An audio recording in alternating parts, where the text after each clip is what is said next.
hasigaye iminsi 45 kugira dushobore kurangiza umwaka wa 2024. Hasigaye iminsi 45 dushobore kwinjira mu mwaka wa 2025. Abenshi muri twebwe iyo dutanguye umwaka tuba turi très déterminé gushaka guhindura ubuzima bwacu canke gushaka kugira icyo dukoze ku buzima bwacu, mugabo bikarangira ataco dukoze canke ataco dushitseko. Ivyo bigatuma tudegaja emotion iri negative ku buzima bwacu, bigatuma dutakaza ivyizigiro, bigatuma dutakaza no kwizera ku buzima bwacu bw'akazoza. Kubw'iyo mpamvu nahisemo gutegura video 70 sur développement personnel zizodufasha kwitegura kwinjira mu mwaka wa 2025 avec une nouvelle mentalité, avec un nouvel état d'esprit, même avec un engagement profond sur le changement de notre vie. Ivyo rero nkazoza ndakora video imwe canke zibiri ku munsi ainsi de suite. Gusa ico ndagusaba ni ukumfasha ukaza tukajana muri aventure de transformation de notre vie. Ico ndakwijeje nuko niwamara gukurikirana video imwe ku yindi ukayikurikirana umunsi ku wundi kandi ukagenda umeta en pratique ivyo tuzogenda twigishanya, je te jure uzokwinjira mu mwaka wa 2025 uri déterminé, uri bien organisé, uri bien préparé ku buzima bwawe.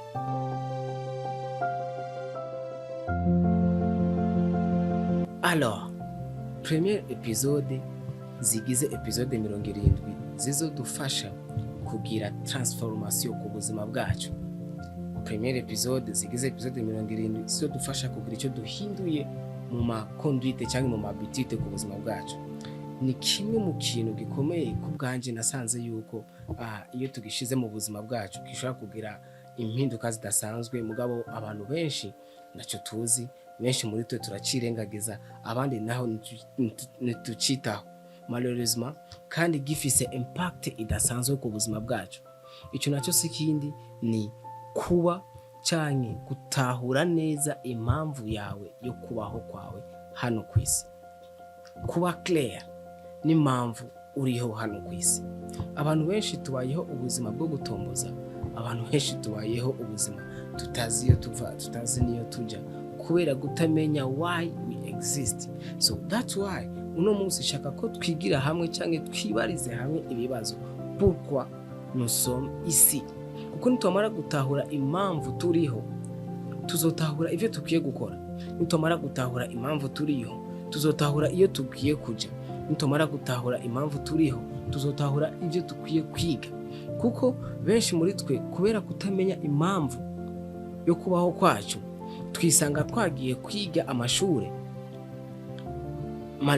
ugasanga mu nyuma nta kamaro karatugirira. Tusanga turiko turiga amashure ugasanga nta cara karatumarira kiretse kwitwa abashomeri. Kubera kutamenya impamvu yacu yo kubaho kwacu, twisanga turiko turaja mu bintu biradufitiye akamaro mu ntumbero yo kwisanga tujiste tube mu bandi, canke twisanga turiko turaja gukora ubuzi budutera stress, budutera ibibazo, twama mu ngorane, twama mu bibazo bitandukanye, kubera ko gusa tujiste dushaka iki, dushaka amafaranga. Mugabo niwamara gutahura impamvu yo kubaho kwawe, bizogufasha gutahura canke kumenya gufixa les objectifs z'ubuzima bwawe, bizogufasha kwiha image canke kwiha vision ku buzima bwawe, because you know why you are here. But if you don't know why you are here, uzosanga uriko urabaho bwa buzima novuga yuko udafise icefu na ruguru. Niyo mpamvu abantu benshi turiko turastrugglinga, abantu benshi turiko turaca mu bintu bikomeye, abantu benshi turiko tubaho mu maganya n'ibigeragezo, kubera ko nituzi impamvu yo kubaho kwacu. So uno munsi rero nshaka ndaguhe challenge imwe ikomeye iza gutuma ahuri, iza gutuma ivyo urimwo uvyibaza ko eske kino kibanza ndimo nico kibaza nari nkwiriye kubamwo. Iza gutuma wichallenge nga wibaza ati ubuzima ndiko ndabamwo nibwo buzima nari nkwiriye kubamwo. Shaka wiyumvire uno munsi, eske le difficulté uri kuracamwo nizo wari ukwiriye gucamwo? Mu gihe ivyo byose n'ivyakwereka ko response yawe ari oya, shaka uce wibaza ati mbega urazi impamvu yo kubaho kwawe? kuko ntushobora kumbwira yuko uri kuraca muri ivyo bigeragezo, ntushobora kumbwira yuko uri kuraca muri ivyo bibazo mu gihe ubuzi impamvu yanyaye yo kubaho kwawe. Rero impamvu uri kuraca muri izo ngorane zose nuko tia deja oublié canke naho nuzi impamvu uriho.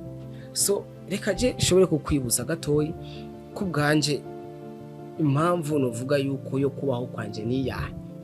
First of all, nuko kubizera Imana turabona aho Imana tubwiye ati reka tureme umuntu ku ishusho yacu. Muri yo ka turabona ko aho Imana kandi kivuga ati tumuhe ukuganza ibiri ku isi n'ibiri mu ijoro.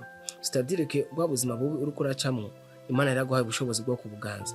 Bivuga ko ya galère ya kwiga kutaronka akazi bya bintu byose biri kubira kugora, wa mugambi ubona yuko utoshoboka, cya cyiyumviro wiyumvire mugabo wabuze ingene ushaka kugikora, ivyo byose utarabona inyishu yavyo, menya yuko Imana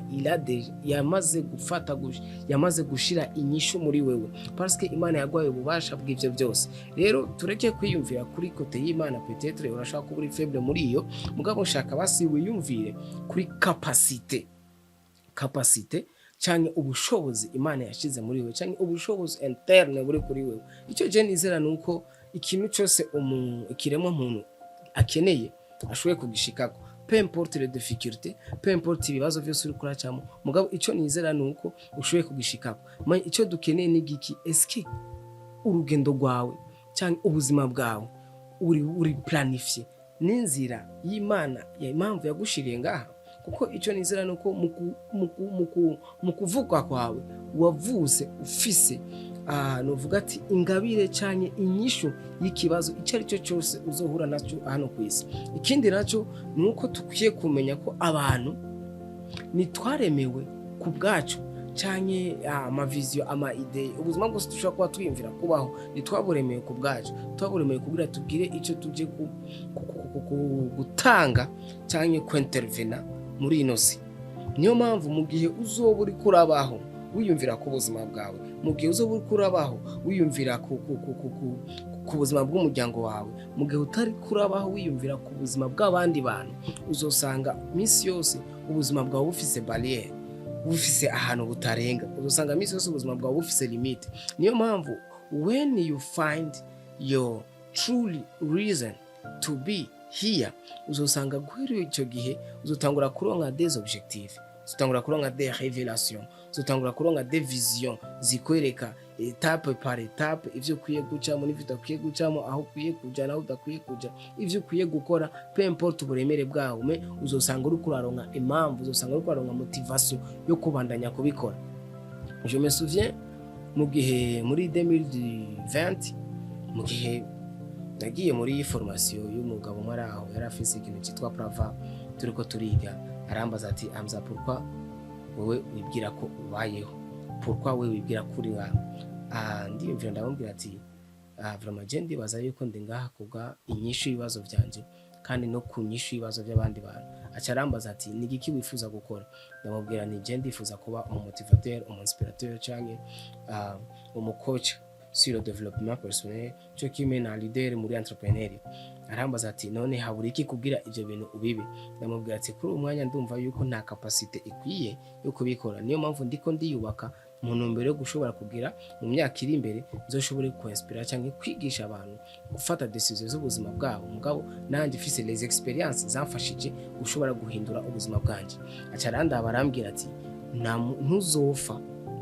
ntuzopfa ubaye ivyo wifuza kuba byo utaratangura kugikora. Kuri iyo mpamvu ndatangura gutigita ibintu bimwe parce que yari ibintu nari mfise, mais maintenant ndiko ndumva yuko mbayeho because ndiko ndakora iyi video ku bwawe. Peu importe ibihe, peu importe le moment ndiko ndayikora, peu importe ubuhe, mugabo ndiko ndumva nuzuye, ndiko ndabaho, ndiko ndumva mnezerewe, kubera ko iki ndiko ndakora ni ikintu novuga yuko nahamagariwe, ni ikintu uvuga yuko ndi hano kugira ndagishitse. Rero nawe ndagutumira nongera ndaguhamagarira gufata umwanya wo kwicara ukiyumvira pourquoi vous êtes ici. Rero numara kuronka iyo image iri claire, cyangwa numara kumenya impamvu iri claire yo kubaho kwawe hano, je te garantis ubuzima bwawe niho uzoba kandi bukibaye nka bwa bundi bwari busanzwe ufise.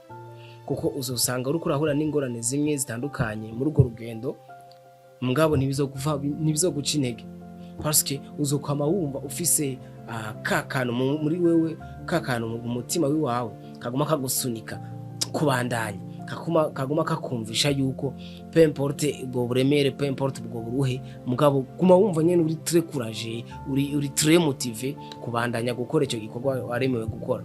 Niyo mpamvu ndakuhamagariye gufata umwanya wiyumvire, urabe mugabo icyo utakwiye kwibagira nuko waremewe ubuzima bwiza, nuko waremewe kuriariza uyu mugambi uri muri wewe, nuko waremewe gushitsa iyo projet iri muri wewe, nuko waremewe gushitsa iyo objectif wihaye, nuko waremewe kubaho ubuzima wifuza kubamo, kandi nuko waremewe guteza imbere cyane kugira icyo ushikanye mu buzima bw'abandi, cyane kugira icyo ushoboye gukontribua mu buzima bw'abandi.